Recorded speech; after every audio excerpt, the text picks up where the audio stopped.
नमस्कार, मैं हूं दिव्या और आप देख रहे हैं सिटी हलचल। खबर जरा हटकर हम आपको कराते हैं दिन भर की तमाम ताजा खबरों से रूबरू। और आइए अब नजर डालते हैं आज के मुख्य समाचारों पर।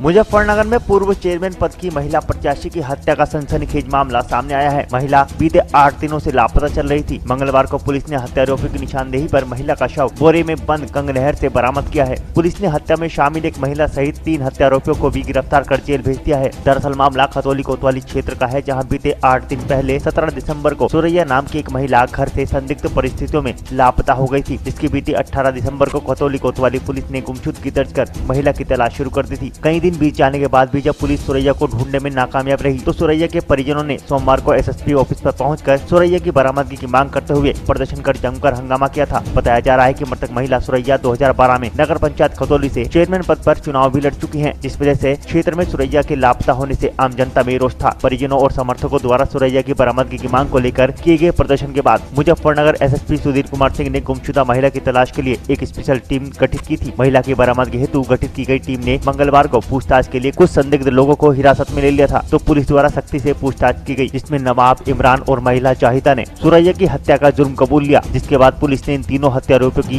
निशानदेही पर महिला का शव बोरे में बंद गंगनहर से बरामद किया है। पुलिस पूछताछ में इमरान, नवाब और उसकी पत्नी जाहिदा ने बताया कि वर्ष 2014 में इन्होंने सुरैया से 20,000 का कर्ज लिया था, जो कि कई बार सुरैया को ब्याज के रूप में वापस कर चुके हैं। लेकिन बार बार सुरैया द्वारा पैसे मांगे जाने से तंग आकर इन तीनों हत्यारोपियों ने सुरैया को अपने घर बुला लिया और उसकी गला दबाकर हत्या कर दी और बाद में अंधेरा होने पर महिला के शव को बोरे में भरकर खतौली गंगनहर में ठिकाने लगा दिया। महिला का शव पानी में ना बहकर गंगनहर किनारे झाड़ियों में अटक गया, जिससे मंगलवार को पुलिस ने आरोपियों की निशानदेही पर बरामद कर लिया है। मौके की नजाकत को देखते हुए आलाधिकारी द्वारा क्षेत्र में भारी पुलिस फोर्स भी तैनात किया गया है। पूरा मामला यह था जी, हमारी अम्मी 17 तारीख में घर से चली थी मेरठ से। वो पैसे लेने के लिए यहाँ आई थी सायरा के पास कसाई वाली गली में कि मुझे 3.5 लाख रुपए लेने हैं सायरा से। मैंने कहा अम्मी तुम जा रही हो, चलो चली जाओ। वो वहाँ से निकल गई थी 5 बजे के करीब। फिर वह आके यहाँ पे हमारे सामने मामू का घर है, मामू के घर पे आके सोई थी रात को। और सुबह को जो है ना 9:30 बजे के करीब वह यहाँ से सायरा के पास कहने के लिए गई थी कि पैसों के लिए फ़ोन आया होगा सायरा का। हमें आज ऐसे मालूम चला, हम थाने में गए थे अभी थोड़ी देर पहले। इंस्पेक्टर साहब ने हमसे कहा कि नई मंडी थाने के पास पहुँचो और मुझे फ़ोन कर लेना। मैंने कहा जी क्या मामला में ये तो बता दो कि क्या इसमें क्या होया क्या नहीं होया। क्योंकि वहीं आ जाओ, वहीं बता देंगे। और कुछ उन्होंने हमें बताया नहीं अभी तक भी। हमारी अम्मी नेलोपा पार्टी से चेयरमैन का इलेक्शन लड़ी थी, फिर समाजवादी से नगर अध्यक्ष रह चुकी हैं, पूर्व नगर अध्यक्ष थी। और अब हमारी अम्मी समाज सेवा कर रही थी। थाना खतौली क्षेत्र की महिला जो कि लगभग 50 वर्ष की थी, तो उसकी गुमशुदगी 18 तारीख को थाना खतौली में लिखी गई थी। बाद में परिजनों की तहरीर के आधार पर इसे धारा 364 में कन्वर्ट किया गया था। आज इससे संबंधित इस केस का खुलासा हुआ है और इसमें 3 आरोपी गिरफ्तार किए गए हैं। एक नवाब और उसकी वाइफ जायदा है और दूसरा इमरान है। इसमें जो तथ्य सामने निकल कर आए हैं उसमें ये बात आई है कि इमरान के कुछ संबंध सुरैया से थे और उसके उपरांत कुछ ये उसे ब्लैकमेल करने लगी, जिसके कारण वो थोड़ा परेशान सा था। और नवाब के ऊपर इसके सुरैया के पैसे थे, तो पैसे देने के बहाने नवाब और उसकी वाइफ जायदा ने इसे अपने घर बुलाया। इमरान पहले से मौजूद था और उन्होंने इसका गला घोंटकर 18 तारीख को नहर में डाल दिया था। बाद में इनकी गिरफ्तारी के उपरांत डेड बॉडी बरामद कर ली गई है और जो नहर की जो झाड़ियाँ उनमें डेड बॉडी फंस गई थी, इसलिए आगे नहीं जा पाई और डेड बॉडी बरामद की गई है और केस का खुलासा किया गया। देखिए, जो अभी पूरी तरह मैं श्योर नहीं हूँ, लेकिन ऐसा बताया जाता है कि इस महिला के द्वारा नगर पालिका का चुनाव निर्दलीय के रूप में लड़ा गया।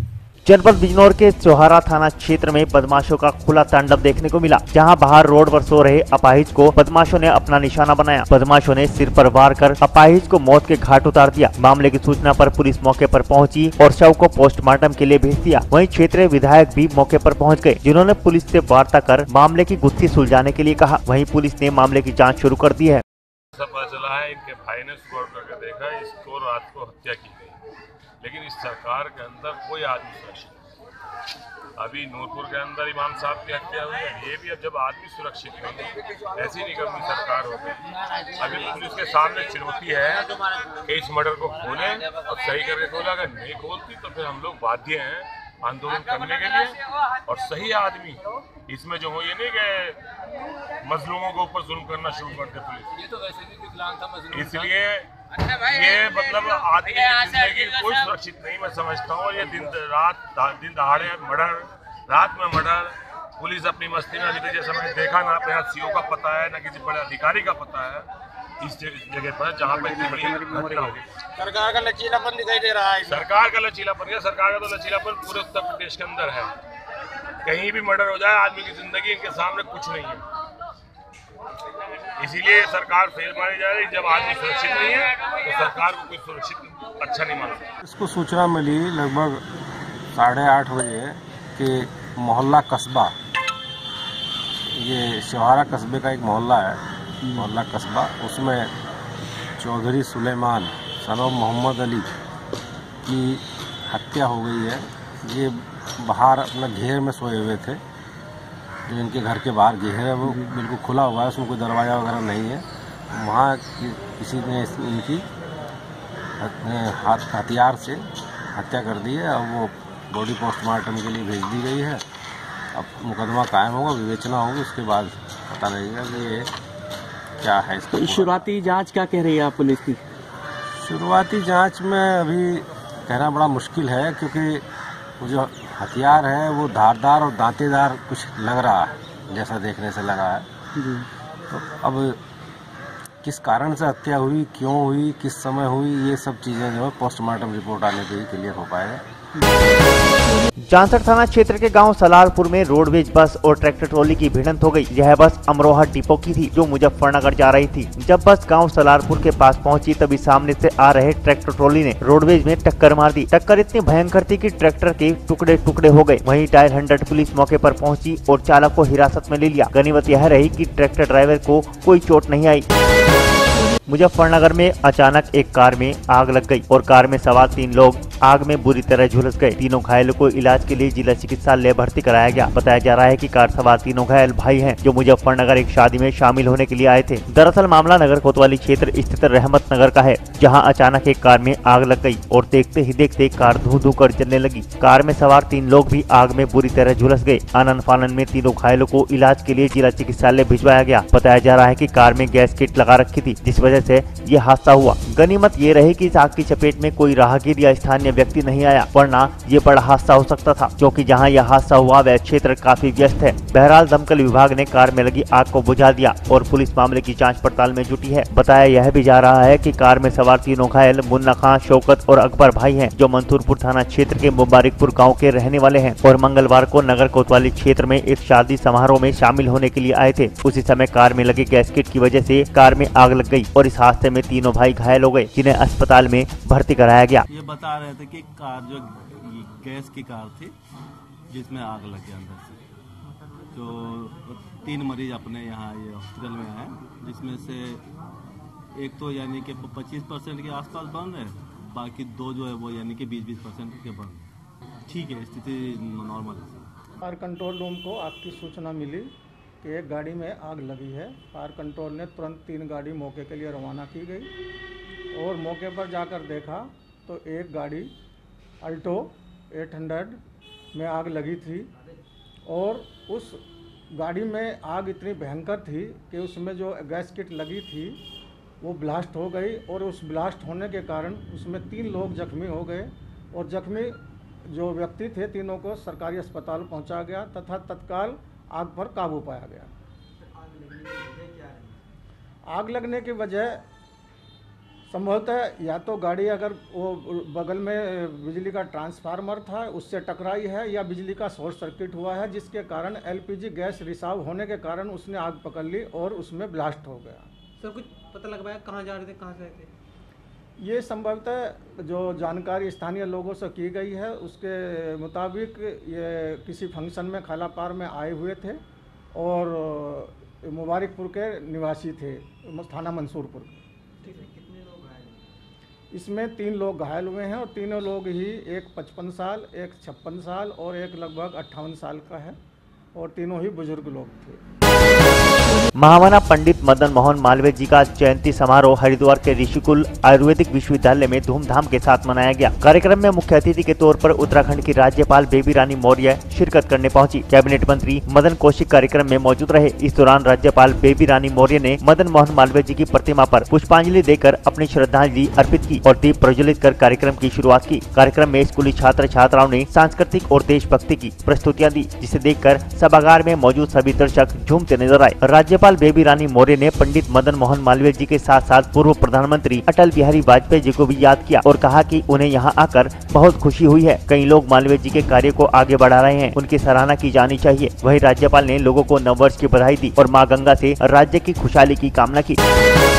शीतकालीन सत्र के शुरुआती दौर आते ही गरीबों के प्रति जिले से लेकर तहसील तक के अधिकारी व कर्मचारी कहीं अलाव की व्यवस्था कर रहे हैं तो कहीं गरीबों में कंबल वितरण की व्यवस्था की जा रही है। साथ ही मारवाड़ी मंच भी ऐसे मामलों में पीछे नहीं रहते। उनका भी योगदान गरीबों के प्रति हमेशा रहता है कि कहीं किसी गरीब के साथ किसी अभाव में अनहोनी न हो जाए। उनकी चिंता हमेशा बनी रहती है, जिसका आज एक जीता जागता सबूत आप खुद ही अपनी नजरों से देख सकते हैं। देखिए ये रिपोर्ट। बता दें कि कुशीनगर के तहसील पडरौना के अंतर्गत ग्राम सभा बेलवा के पिजरा पोल गौशाला में उप जिलाधिकारी गुलाब चंद राम की अध्यक्षता में 260 मुसाहार परिवार में कंबल वितरण के कार्यक्रम का आयोजन किया गया, जिसमें सभी मुसाहार परिवार के लोग कंबल पाकर खुश दिखाई दिए। जिसके साथ ही कार्यक्रम में आए भारतीय जनता पार्टी के पूर्व जिला अध्यक्ष लल्लन मिश्रा व कोतवाल पडरौना मारवाड़ी मंच के लोगों ने खुद अपने हाथों से गरीब मुसाहार परिवार के लोगों में कंबल वितरण किया। वितरण कार्यक्रम के बाद खुद सदर SDM गुलाब चंद राम ने बताया कि शासन के निर्देशन पर ये कार्यक्रम कंबल वितरण के चलाए जा रहे हैं। ये जिले के सभी पात्र मुसाहार परिवार में सबसे पहले कंबल वितरण किया जाएगा। साथ ही अन्य गरीबों को भी कंबलों का वितरण किया जाएगा।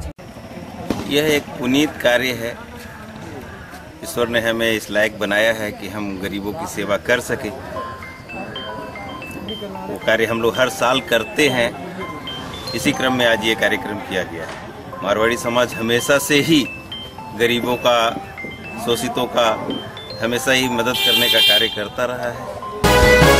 जनपद सहारनपुर के देवबंद कोतवाली क्षेत्र के गांव गुड़गजपुर यानी गंगदासपुर के भारतीय स्टेट बैंक के शाखा प्रबंधक पर कर्ज माफी के नाम पर धांधलीबाजी करने का आरोप लगाया गया है। गांव गंगदासपुर के भारतीय स्टेट बैंक के अंतर्गत आने वाले आधा दर्जन से अधिक गांव के लगभग 22 किसानों को प्रदेश सरकार द्वारा कर्ज माफी के बाद फिर से बैंक ने कर्जदार बना दिया है। गाँव दुखचाड़ा के ग्रामीणों ने बताया कि प्रदेश सरकार द्वारा उत्तर प्रदेश ऋण मोचन योजना के अंतर्गत बैंक द्वारा सरकार को भेजी गई ऋण माफी के योग्य किसानों की लिस्ट भेजने के बाद वह प्रक्रिया होने और प्रमाण पत्र मिलने के बाद जब किसानों के खातों में सरकार द्वारा भेजा गया पैसा तो आ गया था और उसके बाद किसानों ने उस पैसे से बैंक का कर्ज भी चुका दिया था, लेकिन बैंक की लापरवाही ने उन्हें फिर कुछ महीनों बाद दोबारा से बैंक का कर्जदार बना दिया है। किसानों का ये भी आरोप है कि जब बैंक मैनेजर से इस बारे में बात करनी चाहिए तो उन्होंने जवाब दिया कि आप पात्र नहीं थे और सरकार का पैसा था, सरकार ने वापस ले लिया। परंतु जब कुछ किसानों ने इससे संबंधित शिकायत पोर्टल पर डाली तो उसके जवाब में बताया गया कि यह पैसा सरकार ने नहीं बल्कि बैंक ने वापस किया है। इस बारे में जब मीडिया ने बैंक मैनेजर से जानकारी लेनी चाहिए तो मैनेजर JS बावरा ने कुछ भी बताने से साफ इनकार कर दिया। अब देखना यह है कि गांव का गरीब किसान झूठा है या फिर योजना को सरकारी कर्मचारी ही पलीता लगाकर पैसा कमाने का और सरकार को बदनाम करने का काम कर रहे हैं, क्योंकि किसानों ने अब शिकायत का सिलसिला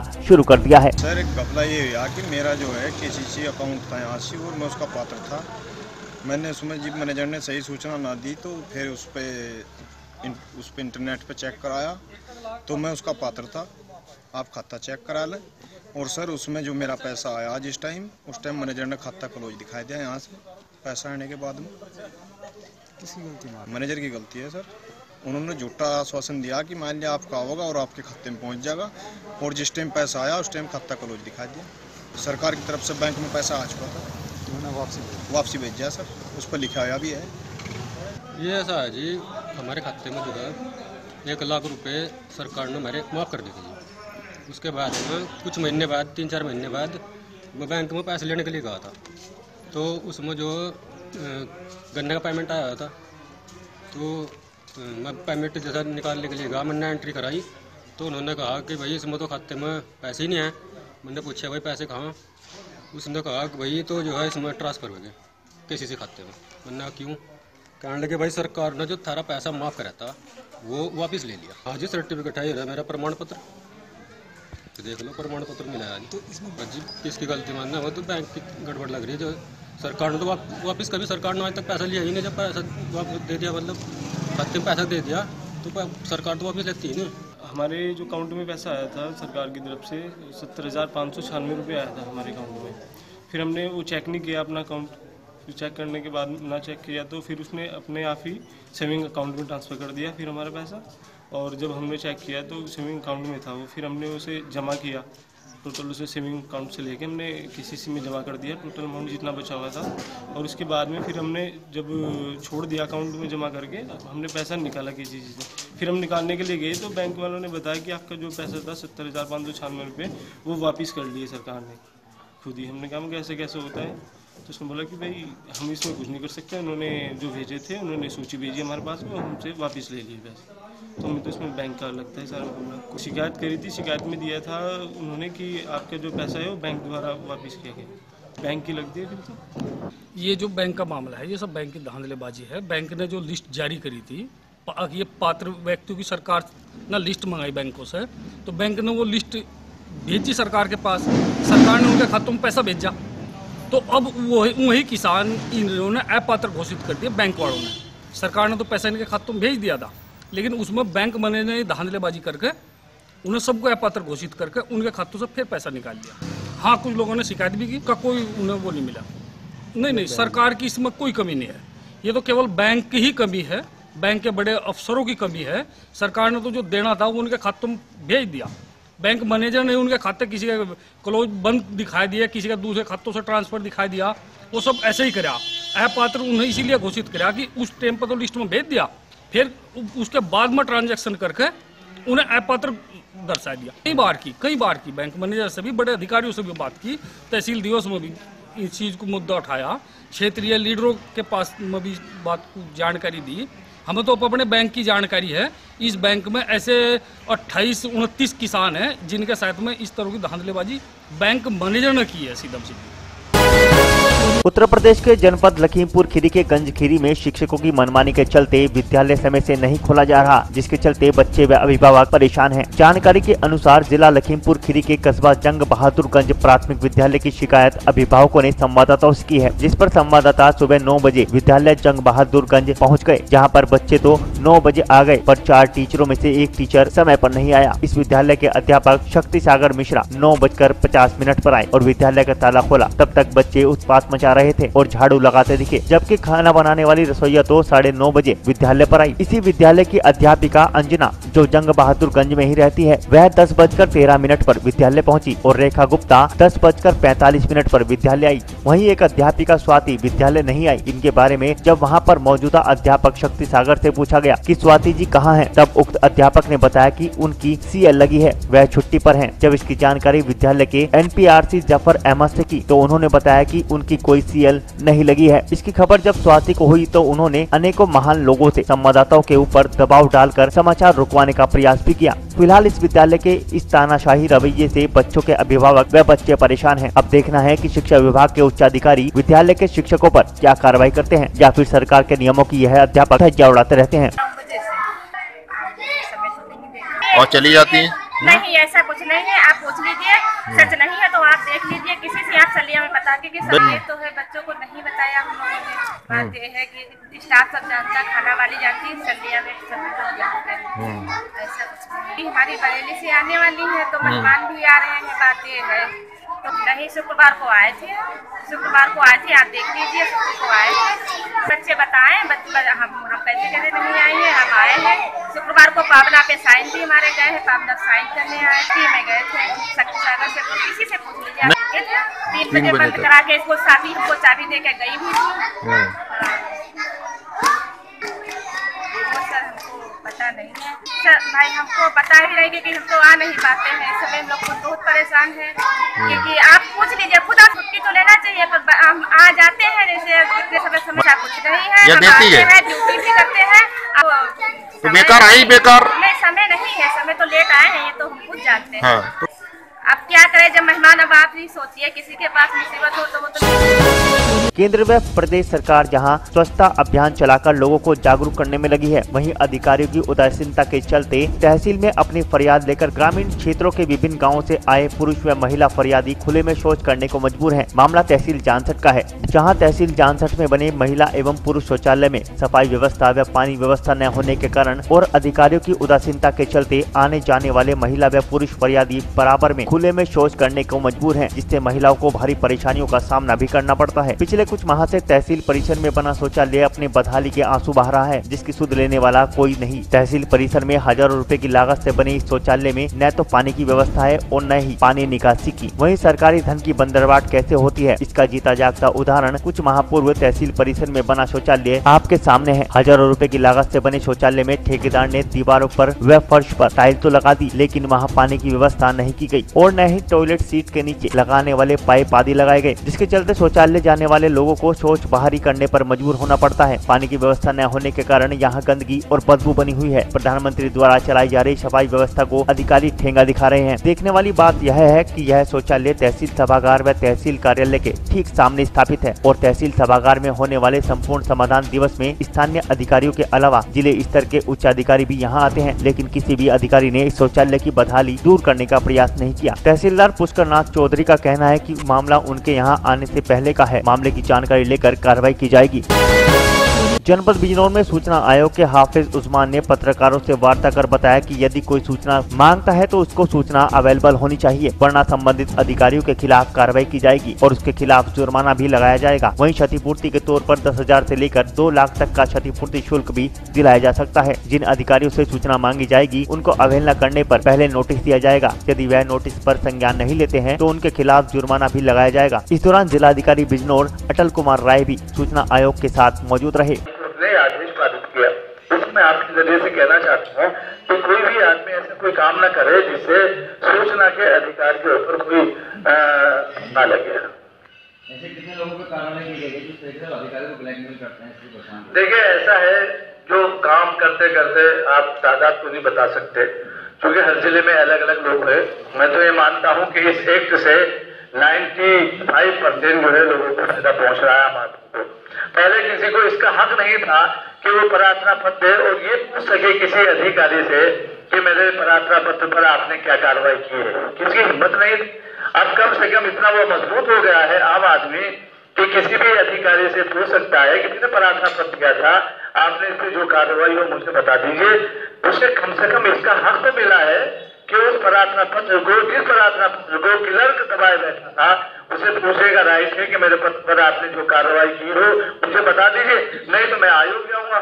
आयोग से नोटिस इशू होता है और ऐसे लोगों के खिलाफ कार्रवाई होती है। छोटे से लेकर बड़े तक शासन और प्रशासन में, चाहे चीफ सेक्रेटरी हो, चाहे कोई मंत्री हो, चाहे मुख्यमंत्री हो, सबके लिए एक ही कानून है कि अगर किसी ने कोई पत्र दिया है उस पर आप कार्रवाई कर दीजिए। कार्रवाई आप देने वाले की मंशा के मुताबिक न कीजिए, एक्ट के तहत कीजिए, मगर उस पर कार्रवाई होनी चाहिए, पेंडिंग न डालिए। उत्तराखंड के जनपद हरिद्वार के गुरुकुल कांगड़ी विश्वविद्यालय में 87वां स्वामी श्रद्धानंद हॉकी टूर्नामेंट का आयोजन करते हुए उत्तराखंड सरकार के कैबिनेट शहरी विकास मंत्री विश्वविद्यालय के पुरातन छात्र मदन कौशिक ने मुख्य अतिथि बतौर कहा कि देश की आजादी से पूर्व इस हॉकी मैदान ने देश के माने हुए हॉकी खिलाड़ियों को पल्लवित किया है। यहाँ से खेलने के बाद खिलाड़ियों ने देश में ही नहीं बल्कि विदेशों में भी हॉकी को स्थापित किया है। इस मैदान को अंतर्राष्ट्रीय मैदान बनाने के लिए उत्तराखंड सरकार बहुत जल्द ही खेल के क्षेत्र में नई घोषणा करने वाली है। उन्होंने कहा कि यह एक प्राचीन सभ्यताओं के साथ जुड़ा हुआ हॉकी का खेल है। हॉकी की शुरुआत 19वीं शताब्दी में हुई थी, जो कि बाद में एशियाई देशों का अटूट हिस्सा बन गई। इस मैदान को अंतर्राष्ट्रीय मैदानों के समकक्ष खड़ा करना है, जिससे यहाँ के खिलाड़ी देशों में स्वामी श्रद्धानंद हॉकी मैदान का नाम रोशन कर सकें। विश्वविद्यालय के कुलपति प्रोफेसर विनोद कुमार शर्मा ने कहा कि भारतवर्ष में 1928 से इंडिया हॉकी फेडरेशन का निर्माण हॉकी के क्षेत्र में माना गया है, मगर आज यह कहने में गर्व महसूस हो रहा है कि हॉकी का खेल गुरुकुल कांगड़ी विश्वविद्यालय में उससे पहले होता आ रहा है। भारत के इस राष्ट्रीय खेल में विश्वविद्यालय के कई छात्र अपना परचम फैला चुके हैं। विश्वविद्यालय पिछले कई वर्षों से मात्र अनुरक्षण अनुदान पर चल रहा है। जैसे ही विश्वविद्यालय को डेवलपमेंट ग्रांट मिलना शुरू हो जाएगी, उसी के साथ ही विश्वविद्यालय छात्रों के हितों में नई नई योजनाएं शुरू करेंगे, जिससे वह देश में ही नहीं बल्कि विदेशों में भी गुरुकुल व देश का नाम रोशन कर सके। गुरुकुल विश्वविद्यालय का एक ऐसा टूर्नामेंट होता है जो ऑल इंडिया स्तर का होता है और इस टूर्नामेंट की अपनी एक भव्यता रहती है। 87वां ये टूर्नामेंट है, 86 वर्ष हो गए हैं लगातार निरंतर। यानी अगर हम कहें कि देश की आज़ादी से पूर्व इस तरह का टूर्नामेंट इस विश्वविद्यालय में लगातार निरंतर होता है और यहाँ से बहुत ही एक अच्छी क्वालिटी के प्लेयर निकल कर गए हैं।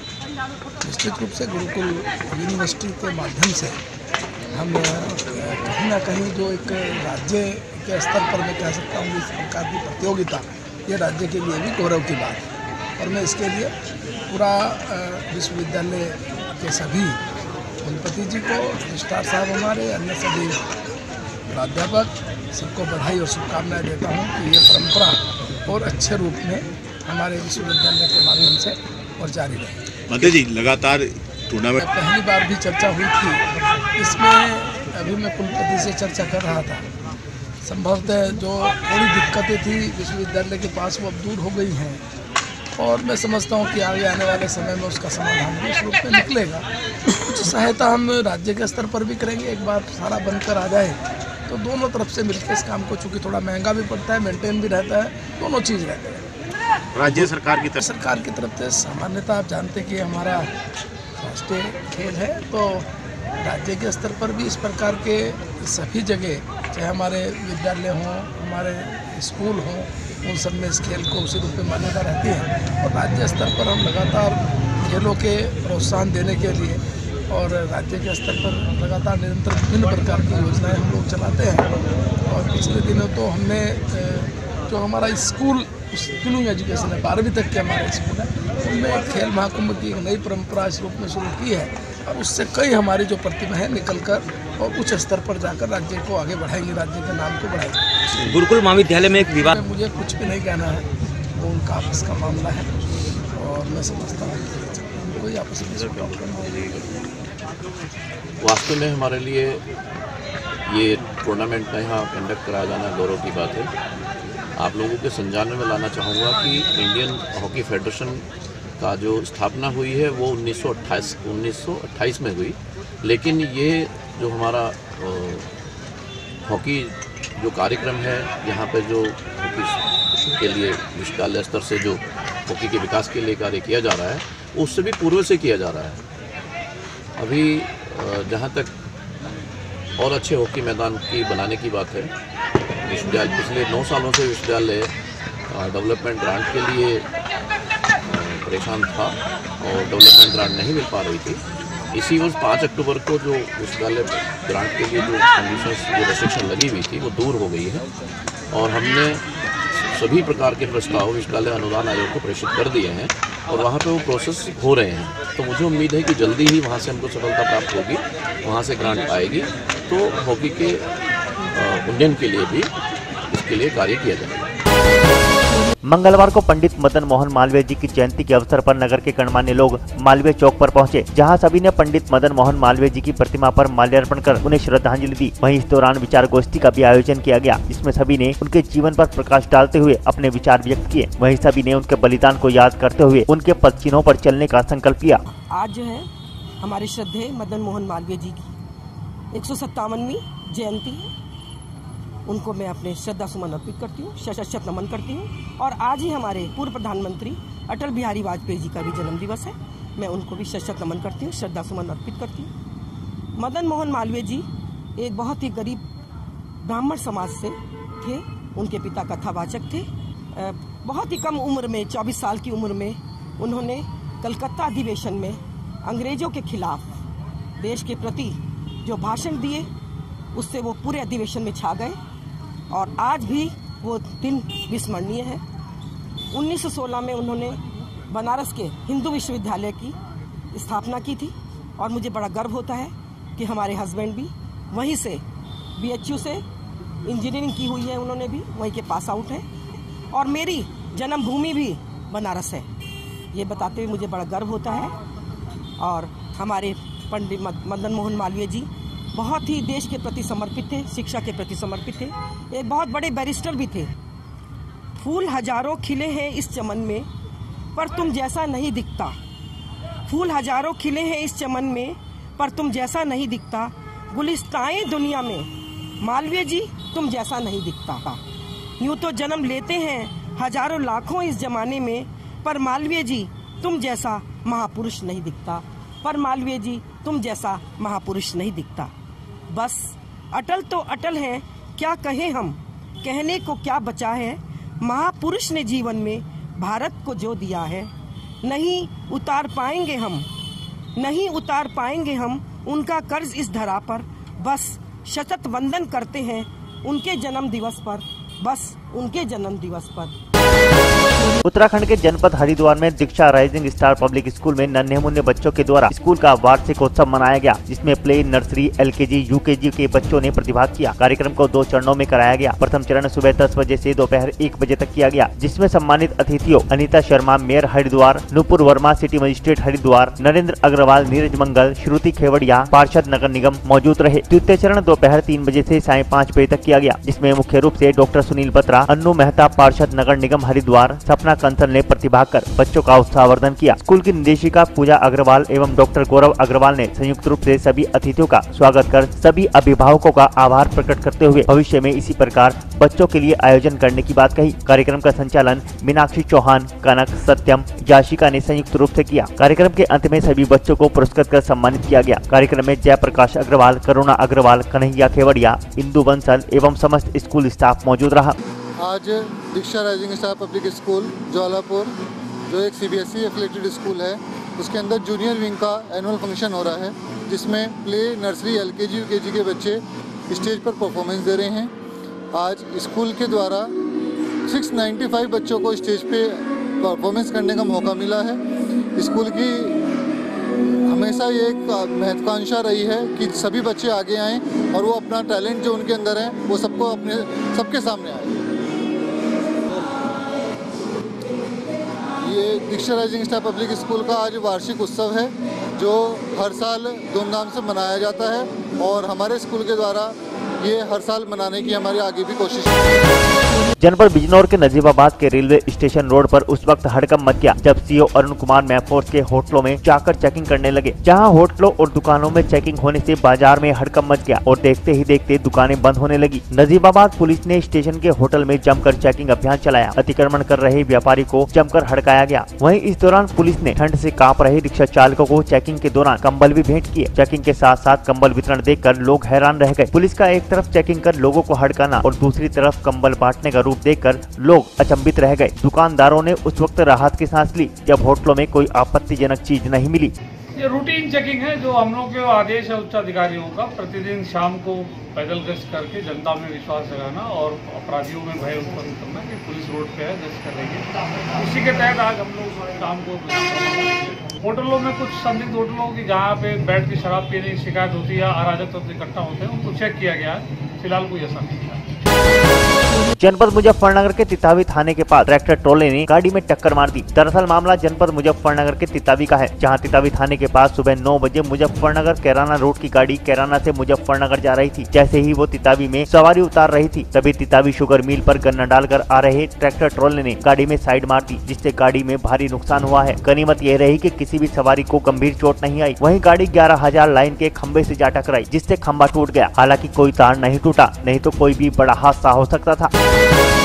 डीएवी इंटर कॉलेज जानसठ में अटल बिहारी वाजपेयी जी का जन्म दिवस बड़े ही श्रद्धा पूर्वक मनाया गया। विद्यालय के प्रधानाचार्य समुद्र सेन ने छात्रों को उनके जीवन के बारे में बताया। इस अवसर पर छात्रों ने कविता सुनाकर व उनके आदर्शों पर चलने के लिए शपथ ली। छात्रों ने एक पेंटिंग प्रतियोगिता का आयोजन किया। विद्यालय के प्रधानाचार्य ने बताया कि पूर्व प्रधानमंत्री जी के जन्म दिवस पर छात्रों को उनके आदर्श पर चलने की शपथ दिलाई गई है। वहीं प्रतियोगिता में हिस्सा लेने वाले छात्रों को पुरस्कार देकर सम्मानित किया गया, जिसमें विद्यालय के समस्त अध्यापकगण, कर्मचारी एवं छात्र मौजूद रहे।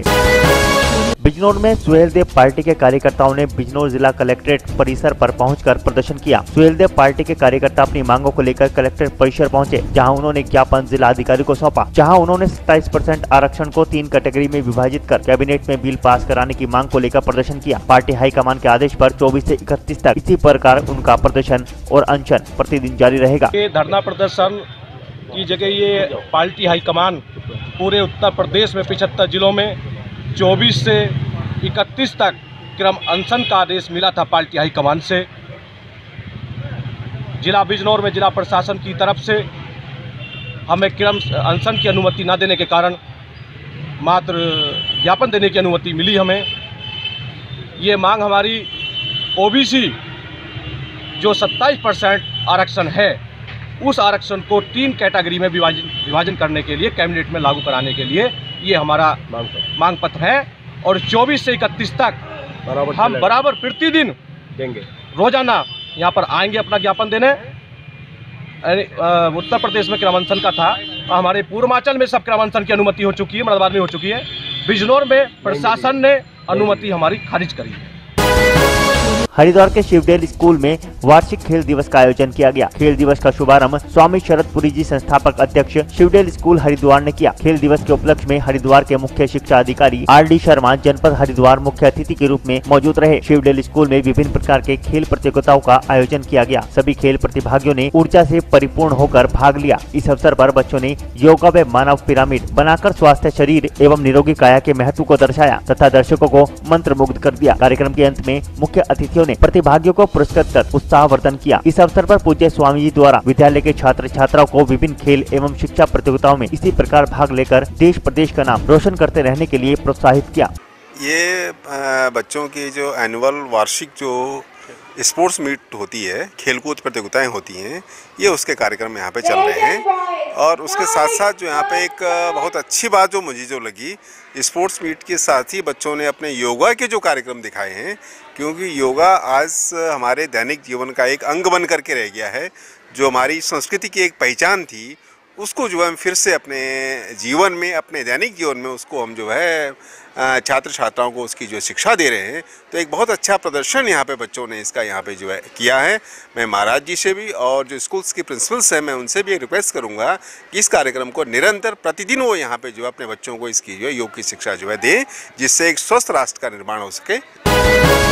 मुजफ्फरनगर में समाज को शर्मसार कर देने का सनसनीखेज मामला सामने आया है, जहां एक 4 वर्ष के मासूम बालक को पड़ोस के एक युवक ने कबूतर दिखाने के बहाने घर में बुलाकर अपनी हवस का शिकार बनाने का प्रयास किया, लेकिन बच्चे के रोने चिल्लाने की आवाज के कारण आरोपी युवक मासूम को छोड़कर मौके से फरार हो गया। मासूम बालक रोता हुआ अपने घर पहुंचा तो परिजनों ने रोने का कारण पूछा तो बच्चे ने अपने साथ हुई घटना को परिवार को बताया। गुस्साए परिजनों ने घटना की सूचना पुलिस को देते हुए आरोपी युवक के विरुद्ध तहरीर दे दी है। वहीं पुलिस ने आरोपी युवक के खिलाफ मुकदमा दर्ज करते हुए पीड़ित मासूम को मेडिकल परीक्षण के लिए जिला चिकित्सालय भेज दिया। दरअसल मामला नगर कोतवाली क्षेत्र के मिमलाना रोड का है, जहां शाहनजर नाम के एक युवक ने अपने पड़ोस के ही 4 साल के मासूम बालक को घर में कबूतर दिखाने के बहाने बुलाकर अपनी हवस का शिकार बनाने का प्रयास किया। जहां बच्चे के रोने और चिल्लाने पर आरोपी शाहनजर बच्चे को छोड़कर मौके से फरार हो गया। वहीं पीड़ित मासूम ने अपनी आपबीती अपनी मां को बताई, जिस पर मां ने इसकी जानकारी परिजनों को दी तो गुस्साए परिजनों ने पूरी जानकारी पुलिस को देते हुए युवक के विरुद्ध कार्रवाई की मांग को लेकर तहरीर दी है। वहीं पुलिस ने आरोपी शाहनजर के खिलाफ मुकदमा दर्ज कर तलाश शुरू कर दी है। भारत रत्न एवं पूर्व प्रधानमंत्री स्वर्गीय अटल बिहारी वाजपेयी जी की जयंती के अवसर पर जिला प्रशासन द्वारा नगर के कुकड़ा ब्लॉक में सुशासन दिवस मनाते हुए कार्यक्रम का आयोजन किया गया, जिसकी अध्यक्षता जिला अधिकारी राजीव शर्मा द्वारा की गई। वहीं इस दौरान सदर ब्लॉक के ग्राम प्रधानों सहित आम नागरिक भी मौजूद रहे, जिसमें जिला अधिकारी ने केंद्र और प्रदेश सरकार द्वारा चलाई जा रही योजनाओं के संबंध में सभी को अवगत कराया। वहीं सभी ग्राम प्रधानों से इन योजनाओं का लाभ पात्र लोगों तक पहुँचाने की अपील की। आज ये सुशासन दिवस पर कार्यक्रम विकास खंड में आयोजित किया गया है। इसमें ग्राम प्रधान और दूर दूर से साधारण नागरिक वगैरह आए हुए हैं। इनको योजनाओं के बारे में जानकारी दी गई और ये अपने अधिकारियों को ये बताया गया सुशासन का क्या मतलब है। सुशासन का सीधा सा तात्पर्य यह है कि जब भी कोई नागरिक हमारे कार्यालय में आए तो उसके साथ गरिमापूर्वक व्यवहार किया जाए, उसकी गरिमा को महत्व दिया जाए और तदनुसार उसको सुन के उसका जो भी मदद हो, जो भी उसकी सहायता वो की जाए। बहुत सारी योजनाएं हैं, मनरेगा से लेके आवास योजना से लेके सेल्फ हेल्प ग्रुप से लेके तमाम सारी योजनाएं इसके बारे में बताया गया और इन योजनाओं में जो बचे हुए पात्र लोग हैं उनको भी हम लोग योजनाओं का लाभ दिलाने के लिए तत्पर हैं। मंगलवार को क्रिसमस डे का पर्व बड़े ही हर्षोल्लास के साथ मनाया गया, जहां नगर के गिरिजाघरों में श्रद्धालुओं की भारी भीड़ उमड़ी। इस दौरान गिरिजाघर के पादरी द्वारा प्रार्थना सभा का आयोजन किया गया, जिसमें अनुयायियों ने हिस्सा लिया और गीत गाकर प्रभु यीशु की प्रार्थना की। वहीं सभी ने एक दूसरे को बड़े दिन की शुभकामनाएं दी। गिरिजाघर में पादरी ने प्रभु यीशु के संदेश को पूरी दुनिया में पहुँचाने की अनुयायियों से अपील की। वहीं अनुयायियों सहित भारी संख्या में श्रद्धालुओं ने मोमबत्तियां जलाकर प्रभु यीशु को याद किया और मनोकामनाएं करते हुए एक दूसरे को क्रिसमस डे की शुभकामनाएं दी। संजली हत्याकांड के विरोध में मंगलवार को भीम आर्मी के लोग नगर के कचहरी गेट स्थित अंबेडकर प्रतिमा पर पहुंचे, जहां उन्होंने आगरा प्रशासन के विरुद्ध नारेबाजी करते हुए धरना प्रदर्शन किया, जहां हत्यारों के विरुद्ध कड़ी कार्रवाई की मांग की गई। वहीं उन्होंने राष्ट्रपति को संबोधित एक ज्ञापन जिला प्रशासन को सौंपा, जिसमें जल्द ही मामले में कार्रवाई न होने पर उग्र आंदोलन की चेतावनी दी गई है। हम लोगों ने 21 तारीख में ज्ञापन दिया था राज्यपाल के नाम और राष्ट्रपति के नाम। जो संजली बहन है उसको जिंदा जला दिया गया 18 तारीख को, और जो है हम लोगों ने ज्ञापन दिया था, अभी तक कोई कार्रवाई नहीं हुई है। आगरा प्रशासन ने कुछ भी कार्रवाई नहीं करी है। हम चाहते हैं कि जो हत्यारे हैं जल्द से जल्द सलाखों के पीछे डाले जाए, अन्यथा हम लोग रोड पे उतरने का काम करेंगे और पुलिस आगरा प्रशासन जल्दी से जल्दी इसमें कार्रवाई करे, अन्यथा हम लोग 2 अप्रैल भूले नहीं हैं, क्योंकि हम लोग रोड पे उतरने का काम करेंगे। संविधान के दायरे में रह करके हम लोग रोड जाम करने का काम करेंगे। और आज के अंक में बस इतना ही। कल फिर से हाजिर होते हैं कुछ और नई ताजा खबरों के साथ। तब तक देखते रहिए सिटी हलचल, खबर सराहट कर।